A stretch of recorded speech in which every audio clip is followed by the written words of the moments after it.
Yesterday, Asher was given a really big surprise. One that his dad and I have been keeping a secret since May, but I have a feeling Asher already knew. He's super smart, and he hates surprises. So I have a feeling he already knew what was going on. So Rags Party at 5 recorded it. Papa Rags was there, and he got a really good angle that I couldn't get. Because I was on the other side of where Asher was. I got my girls' reactions, but I didn't get Asher. So I'm so thankful for Papa Rex for getting in there and getting that angle that he did to get Asher's reaction. Now, Asher's reaction. I gave everyone a heads up before this and said, if you're looking for a kid who's going to get super, super excited, Asher's not your kid. That's just not who he is. And they said it's fine. We're just happy to do this for you guys, and we're happy to help make this trip possible. Asher chose to go to Hogwarts, so that's Epic Universe and Universal Studios, and we're also going to get to do a few other things while we're down there. This kid deserves it. The comments, mostly positive, but of course, with anything that's on the internet, you're going to have people who are less than positive. So as a mom, I can't help but feel the weight of people's comments when it's talking about my kid. Me, I don't care. Say what you want about me. My kid, So while the comments were mostly positive, you did have some people saying, well, he didn't look very excited. One person even said, that's not a kid. He's 14, so to me, he's still a baby. So this is what I want to say to those people who feel like they know my son after they watched a 2-minute video of him. Let me tell you about the real Asher from Asher's Journey. Asher was diagnosed with Fibrolamellar carcinoma 2 years ago.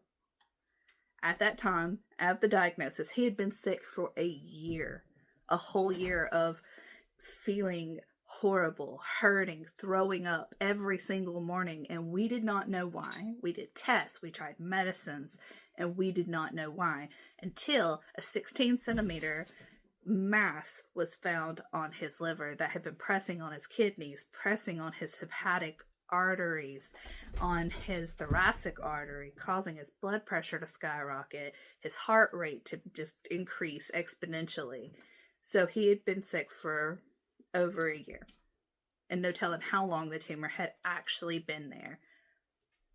After the tumor was discovered, he had 46% of his liver removed with the tumor. Clean margins, however, the cancer had already spread outside of his liver, so it was in his lungs at that time. We go through treatments. He goes through grueling treatments. We find fibrofighters, which we are immensely grateful for. The support that we get from them is amazing. We have a question, we have a concern. It doesn't matter if it's 11 o'clock at night. We can text them and say, hey, and we get an answer right back. They're amazing. So we finally get hooked up with them, get him on a good treatment plan 2 years ago. Well, almost 2 years ago at this point. We're going, everything looks good. And then the cancer has spread again from the lungs, but this time it spread to his femur. So he had to have a knee replacement, and he had to have most of his right femur replaced with metal. And while he's been through more than most adults have been through in their whole entire life, I want you to understand that this kid has not once, not one time has he said, why me? Why do I have to go through this? Why isn't God taking this cancer from me? I've asked that. I've said those things on his behalf, never to him, but to God. This kid, the only complaint he's ever had is that I want to go home. Can we please just go home? Nobody, stick it out. You've got this. Just a little while longer. And we do, and we come home and he's fine. Never once has he complained about the situation that he's in. He said it's just something he has to deal with, and he deals with. What this kid has said about this cancer, and this is what will tell you what you need to know about Asher Davis, is that he said in the very beginning when we were talking about after his diagnosis was first given, he said, "I'm just glad it's not the girls." He has 3 sisters. And you know what that child's first thought was when it came to this cancer? That he was glad it was him that was going through this and was going to have to deal with it instead of his 3 little sisters. So then fast forward to the video that I'm watching last night. Super sweet. It's the reveal. I told everybody I wasn't going to be excited. And then to see people look at my child and make a comment and say, "Oh, he's not very excited," or "He's not very thankful." Okay. I want you to put yourself in his shoes, just for a moment. I'm not asking you to take away 46% of your liver. I'm not asking you to take away most of your femur and replace it, or your knee, and replace it with metal. I'm not asking you to go to chemo every 2 weeks and stay at the hospital for 8 hours. Every 3 months, you have to go and stay for another 8 hours so you can get PET, CT, and MRI. What I am asking you to do is put yourself in his shoes for just a minute and think about this. Now, yesterday, Friday, was the reveal of his magic moments. Monday of this week, he had chemo. We were at the hospital for like 7 hours, and he got 2 different chemo drugs after sitting at the hospital waiting for the chemo to even just get done. And then he was given one of his drugs, makes his body feel cold. Anything cold will actually feel like his throat is closing up. Tuesday, the day after chemo, he had to go to imaging all day. So he was tired from chemo the day before, back at the hospital all day for imaging, which he doesn't like, but he never complains about. So take all that into account, and now put yourself in the shoes of a 14-year-old. First off, that makes me shudder with awkwardness, because being 14 was really hard. Anyway, as it was. 14 is a really hard age. You're not a teenager. Well, you're a teenager, but you're not an older teenager, but you're not a kid. Where do you fit in life? I don't know. 14's hard enough as it is. Now, you have a 1 in 5 million cancer. The chances of you getting this cancer are 1 in 5 million. Okay, let's take the awkwardness up a notch. Let's have to go to the hospital constantly. Let's constantly have to deal with sensory issues. While you're imagining to be a 14-year-old, also imagine that sensory issues are a problem. Lots of people. You have social anxiety, loud noises, textures that feel super weird. Those are all a problem. Now imagine that you have to face them twice a month at your infusions for chemo, and they get heightened because of the sickness that your body's feeling. Now, imagine that you've been told by your mom, "Hey, you're going to go represent Clinic 8 and hand out candy canes." And as a teenager, first off, you're like, ugh. Secondly, you always want to help and do the right thing, even though your body is dragging and you are so tired.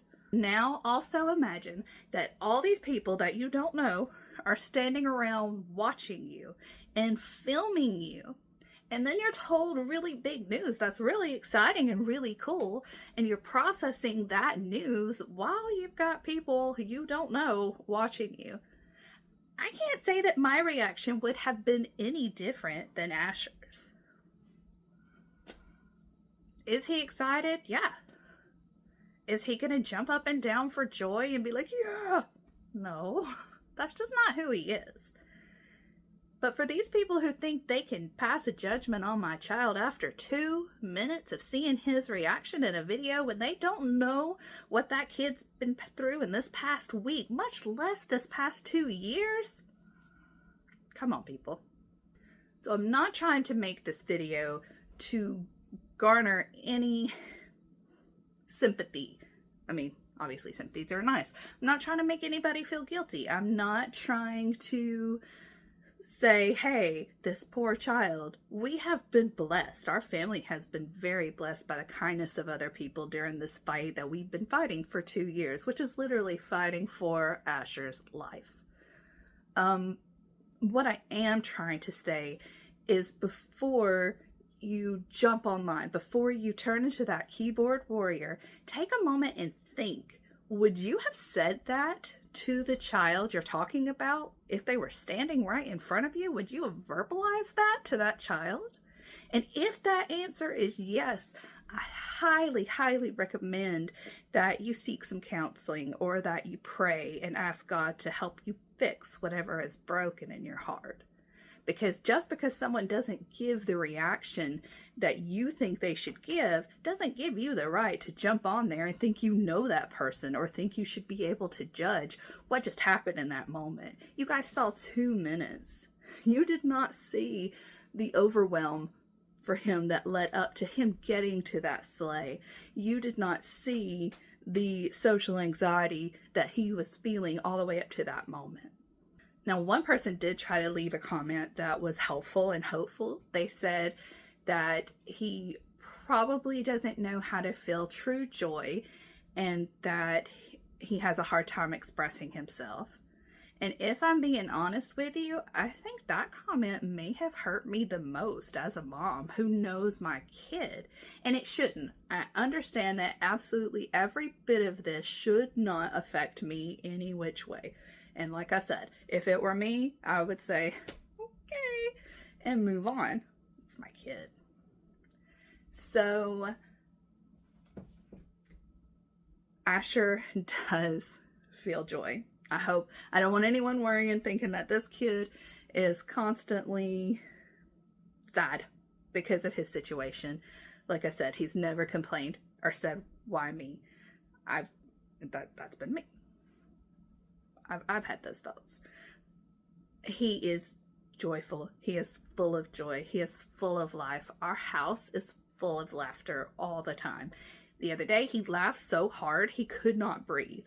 I was worried he was about to pass out. He hit his pectus carinatum that he also deals with, in addition to the cancer, was pressing on his lungs, and he couldn't breathe. He had laughed so hard. He had to sit down because he got lightheaded. So, and I even just made a video about Can't Steal My Joy. Go check it out. 2 years of fighting this, and every picture you see, this kid is smiling. Is he smiling 24/7? No, but he's also a human. He's also a teenager, and that's just not gonna happen. So, bringing it home, my whole point in this video is that we are so super thankful for Magic Moments for giving us this opportunity to take our boy on a really magical week. And not just our boy, his sisters who have had to grow up more in the past 2 years than they ever should have had to have grown up, and step up and have more responsibilities and learn things that they should not have had to have learned about as a child. Most children should not know as much about hospitals and procedures as our kids do. But that's life, and that's the life that we currently live. And, that's okay. That's the path God has put us on, and we're trusting. So we're thankful for this opportunity to take our kids on this really magical week where we can just forget that we are a family who's fighting cancer. We're thankful to Bama Lights for putting this reveal together to make it feel special. We are thankful for Rag's Party of 5, who got that really good view of Asher while we got the view of the girls. And yes, his reaction was not what everyone would have thought. But hey, just know that he is grateful. He is appreciative, even if you didn't see it. So thanks for watching my rant. Didn't mean for it to be a rant, if we're being honest here. I just meant for it to be more of an explanation about Asher, who he is, and he actually is excited, I promise. But of course, Mama Bear takes over, and it gets a little heated. So thanks for tuning in. If you want to follow along with Asher's journey and everything we've been through, make sure to follow us on Facebook. We document most things there so that we can help spread awareness for fibrolamellar carcinoma.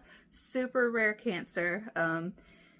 people who are diagnosed with it, when they Google it, they don't find a lot of helpful information, and what they do find is extremely scary. So there are resources out there, and we want to help point anyone in the right direction for treatment, for hope, for community. We also want to share hope.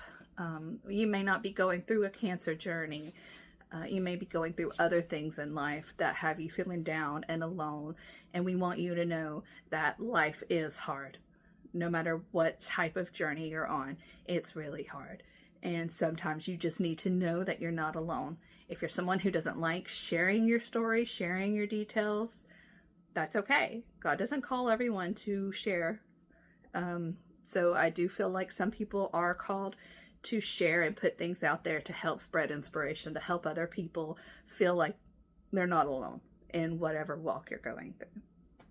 So thanks for tuning in. I appreciate you watching this far, and I hope you have a great day.